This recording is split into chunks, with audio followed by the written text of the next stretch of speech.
আসসালামু আলাইকুম। কথায় আছে আল্লাহ যা করে ভালোর জন্যই করে।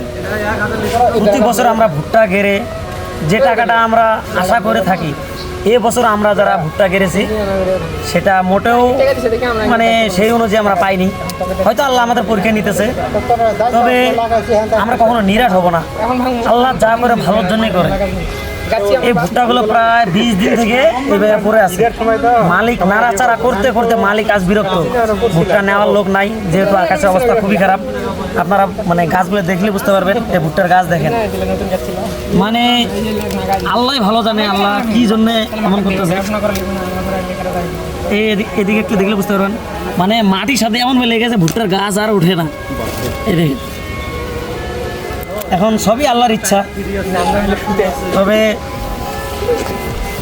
প্রতি বছরে যে ভুট্টা আবাদ করে মানুষ সাফল্য অর্জন করবে, সেই জন্য সবাই একসাথে ভুট্টা গাড়ে এমনটা নয়। এই বছর আসলে ঠেলা পাইছে মানুষ ভুট্টার সুজন।